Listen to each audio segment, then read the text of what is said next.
Praise the lord. మన ప్రభు అయిన యేసుక్రీస్తు శ్రేష్టమైన నామములో మీ అందరికి కూడా శుభం తెలియజేస్తున్నాం. ఉదయకాల సమయంలో బాగున్నారు కదండి? ఉదయకాల సమయంలో లేచారా? ప్రార్థన చేసుకున్నారు కదా? దేవుని నామానికి మహిమ కలిగిన గాక. ఉదయకాలం లేస్తుండగానే ప్రతి ఒక్క విషయం దేవుని సన్నిధిలో తెలియచేయండి. ప్రార్థన పూర్వకంగా ప్రార్థించండి. ప్రతి ఒక్కరు కూడా ప్రార్థన చేయని వారు కూడా ప్రార్థన చేయండి. కుటుంబాలు మంచిదవుతుంది. ఇంకా ఎవరైనా రక్షణ లేకుండా ఉన్నట్లయితే రక్షణ తీసుకుని దయచేసి మీ ఆత్మకు రక్షణ కలిగితే అది ఎంత గొప్పది అనేతండి. ఆత్మకు రక్షణ చూడండి, యేసుక్రీస్తు నామములో మనం రక్షణ పొందుకున్నప్పుడు మనకి పాప విమోచన చూడండి, నిత్యరాజ్యము, పరలోక రాజ్యము, మన పాపాలన్నీ క్షమించబడతాయి. రక్షణ లేని వారు రక్షణ తీసుకోండి, క్షమించబడతాం. మనం అందరం కూడా అన్నీ కలిగి ఉండి రక్షణ లేకుండా ఉంటే ఎంత వ్యర్థం అవుతుంది కదా. రక్షణ దయచేసి రక్షణ పొందుకోండి. మనకి పాప విమోచన, నిత్యరాజ్యము, పరలోక వాక్యంలో మనం సంతోషంగా ఉంటాం. కాబట్టి రక్షణ లేని వారు రక్షణ తీసుకోండి. అలాగనే రక్షణ పొందుకున్న వారు రక్షణ లేని వారి కోసం, వాళ్ళ కుటుంబ క్షేమం కోసం ప్రార్థన చేయండి దయచేసి. మరి ఒక నూతన దినాన్ని అనుగ్రహించినటువంటి దేవునికి మహిమ కలుగును గాక. పరిశుద్ధ గ్రంథంలో అనేక కృపవార్త కోసం ఎదురు చూస్తూ ప్రార్థిస్తున్నటువంటి ఆత్మీయులందరికీ నేటి వాగ్దాన భాగంగా ఆమోసు గ్రంథంలో నుంచి 9వ అధ్యాయము 15వ వచనం.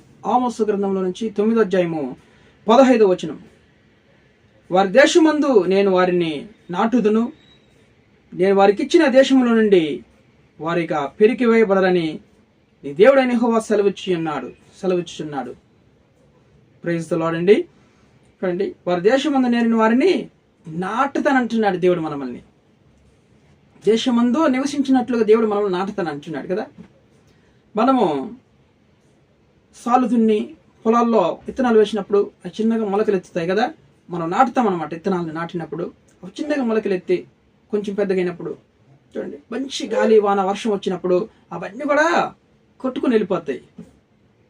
కొట్టుకొని వరదలకు కొట్టుకొని వెళ్ళిపోయి కొన్ని అయితే మరి ఇరిగిపోయి కొమ్మలు ఇలాగ అవుతూ ఉంటాయి.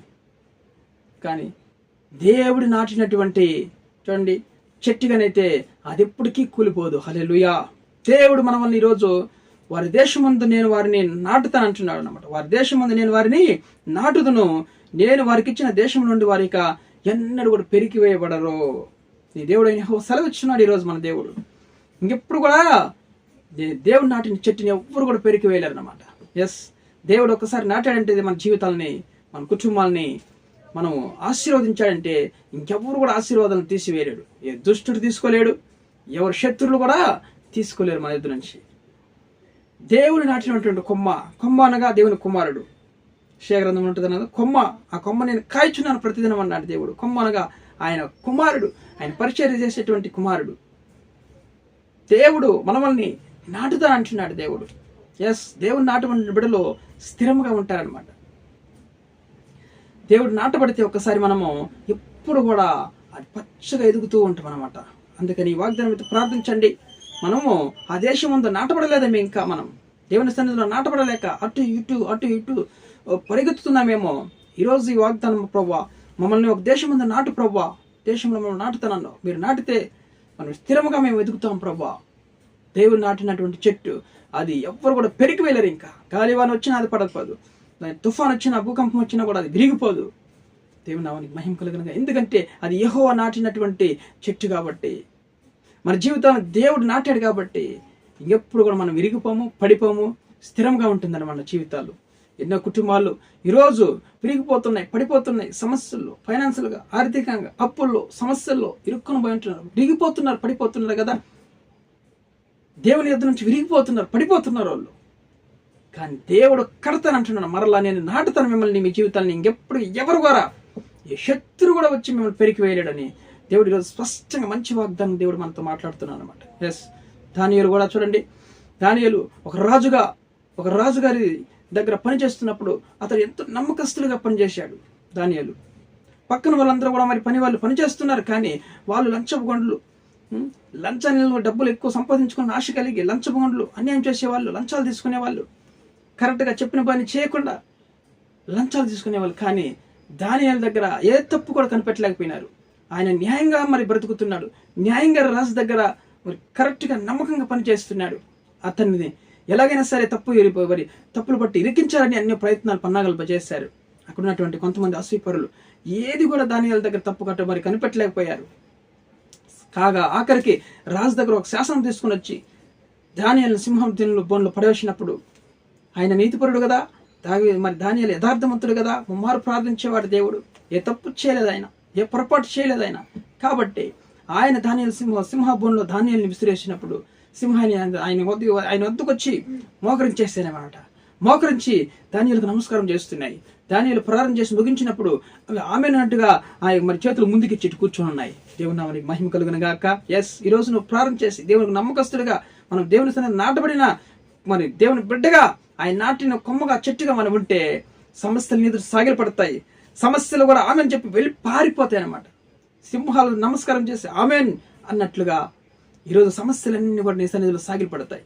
నీ సన్నిధిలో అప్పులు సాగిలపడతాయి, ఆర్థిక సమస్యలు సాగిలపడిపోతాయి, పారిపోతాయి. నన్ను చూసి నువ్వు దేవునికి నమ్మకంగా యథార్థవంతులుగా దానియేలు వల్ల మనం జీవించినప్పుడు, ఆయన నాటిని కొమ్మగా మనం బ్రతికినప్పుడు ఖచ్చితంగా ఆయన మాటకు లోబడి మనం ఎవ్వరు కూడా ఏ సమస్య వచ్చి కూడా మనల్ని పెరికి వేయలేరు అనమాట. మన జీవితాలను పెరికి వేయలేరు, మన విశ్వాసాన్ని పెరికి వేయలేరు ఏ దుష్టులు కూడా. కాబట్టి దానియేలు ఎంత నమ్మకస్తుడు. ఆయన సింహాలు కూడా అతను సాగిలపడుతున్నాయి. ప్రార్థన చేసినప్పుడు ఆమెనన్నట్టుగా చేతులు ఎట్టి పెట్టి కూర్చుంటున్నాయి. చూసారా ఎంత భక్తిపరుడు దానియేలు.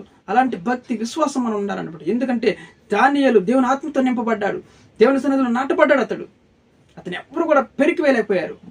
ఏ దుష్టుడు, ఏ అసూయపరులు ఎంతమంది అతని పన్నాగలు పన్నారు, తీసివేయాలని, అక్కడి నుంచి అతన్ని తొలగించాలని, చంపాలని ప్రయత్నం చేశారు. ఏది కూడా కుదరలేదు. దానియేలు దేవుని యొక్క బిడ్డ కాబట్టి అతడు రాజా, మరి దానియేలు నిత్యం నువ్వు సేవిస్తున్న దేవుడిని కాపాడినాడా? రాజు చిరంజీవి గాక, అనుదినం నన్ను సేవిస్తున్న నా దేవుడు తన దూతను పంపించి సింహాలను మూసివేసినాడు రాజా అన్నప్పుడు భయపడి ఒక్కసారిగా సడన్గా షాక్ అయిపోయినాడు రాజు. హల్లెలూయా. సమస్యలు ఎదుటి సాగిలపడిపోతాయి. ఎప్పుడైతే దేవుని నాటిన కొమ్మగా చెట్టుగా నువ్వు ఎదుగుతున్నప్పుడు నీ ఎదుట సాగిలపడిపోతాయి ప్రతి ఒక్క సమస్య కూడా. ప్రార్థన చేయండి, వాగ్దానం మీద ప్రార్థన చేయండి. నీ దేశంలో దేవుడు నిన్ను నాటును గాక, నీ కుటుంబంలో నీ బిడ్డలు నీ సన్నిధిలో దేవుని సన్నిధిలో నాటును గాక. హల్లెలూయా. ప్రార్థన చేసుకుందాం. ప్రేమ కలిగినటువంటి మా ప్రియ పరలోకపు తండ్రి, ఉదయకాల సమయంలో మనం ప్రేమించి మంచి వాగ్దానం ఇచ్చిన వందనాలు. అవును తండ్రి, వారి దేశమందు నేను మరి మిమ్మల్ని నాటుతాను వాగ్దానం చేసిన గొప్ప దేవుడు తండ్రి. ప్రభా, నువ్వు నాటినటువంటి దాన్ని ఎవరు కూడా పెరికి వెళ్ళారని వాగ్దానం చేసిన గొప్ప దేవుడు తండ్రి నాయన ప్రభా. అవును ప్రభా, జీవితం నాటండి, కట్టండి ప్రభా. నువ్వు నాటితే నాయన ఎవరు పెరికి వెళ్ళారు ప్రభా. నాయన మనుషులు వేసినటువంటి విత్తనం, నాయన నాటినటువంటి విత్తనాలు కూడా గాలివానికి పడిపోతే ఇరిగిపోతాయి కొమ్మలు. కానీ నాయన నువ్వు నాటినటువంటి చెట్టు నాయన కొమ్మలు అవి ఎప్పుడు కూడా పడిపోయి విరిగిపోవు ప్రభా. మా జీవితాలు మీరు నాటండి, కట్టండి యేసయ్యా. తండ్రి మీకు స్తుతులు స్తోత్రాలు. సమస్యలు ఉన్న వారికి విడుదల తెచ్చండి, ఉద్యోగం తెచ్చండి, వివాహం కాని వివాహం తెచ్చండి, గర్భం బిడ్డలు గర్భం తెచ్చండి యేసునామములో. గర్భిణీ స్త్రీలు ముట్టి సుఖ ప్రసవాన్ని అనుగ్రహించండి. భార్యాభర్తలు సమాధాన ఐక్యత తెచ్చండి. వెడ్డింగ్ డే యానివర్సరీ జరుపుకున్నటువంటి జీవితాల్లో ఆయా తోడు నీడకుండా సహాయం చేయండి. మరి యొక్క నూతన దినాన్ని అనుగ్రహించమని ప్రార్థిస్తున్నాం స్వామి. ప్రభానరోగ్యులతో ముట్టి స్వస్థపరచండి యెహోవాను ప్రయాణస్తులందరినీ కాపాడండి, క్షేమం తెచ్చండి యేసునామములో. ప్రతి విధమైన కీడుని తప్పించండి ప్రభు. నాయన ఉద్యోగస్తులు, వ్యాపారస్తులు, రైతుల్ని ప్రతి ఒక్కరిని కూడా దీవించండి ప్రభా. కనికరం చూపించండి. ప్రతి ఒక్క సంఘాన్ని, సేవకులందరినీ కూడా ఆశీర్వించి దీవించమని, సమస్యలను గొప్ప విడుదల తెచ్చమని నాయన ప్రభా. ఎక్కడ కుదురుబాటు లేకుండా అక్కడెక్కడ తిరుగుతున్న వారిని ఆ దేశంలో నేను నాటుతున్న వారి దేశంలో ప్రభు ప్రతి ఒక్క కుటుంబాన్ని నేను స్థిరంగా నాటండి, ఆశీర్వించండి, బలపరచమని ప్రార్థిస్తున్నాం. సమస్త ఘనత మహిమ ప్రభావం మీకు చెల్లిస్తూ యేసుక్రీస్తు జీవం కలిగిన నామములో ప్రార్థన అడిగి వేడుకొని పొంది ఉన్నాం పరలోకపు తండ్రి. ఆమేన్.